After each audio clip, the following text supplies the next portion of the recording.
Hi, I'm Dennis Rodkin. I write the Deal Estate column for Chicago Magazine, and this is DEQs, where I answer your real estate questions.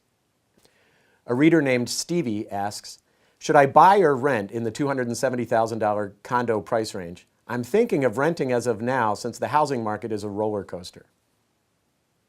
You know, the major factor in that decision, Stevie, is where you're going to be in the next 5 years. If you know that you're nailed down for the next several years, great. But if you're at the beginning of your career, haven't yet started a family but may soon, you might need to rent in order to gain the flexibility that that provides.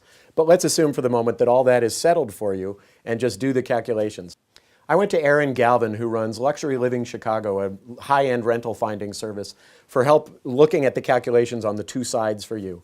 You said that you have $20,000 to put down, so we looked at the cost of a $250,000 loan. That comes to about $1,200 a month, and then if you add, because you're buying a condo, assessments, taxes, those sorts of things, it gets to about $2,000. Then Aaron looked at rentals in 3 popular neighborhoods, Lincoln Park, Lincoln Square, and River North. In each case, you got more square footage by a measure when renting, but buying had its advantages as well. Like in most cases, you got parking that you weren't getting when renting, or it also made it possible to buy a single family home, especially when you were up in Lincoln Square. So they came to be about even.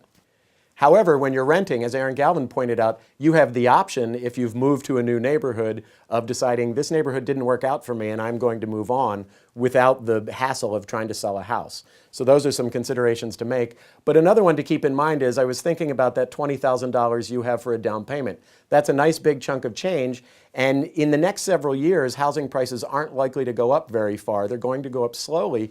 That $20,000 might perform for you better in another investment, or kept in a savings account. It's accessible to you in the case of an emergency, and also accessible if you then do jump into the for sale market.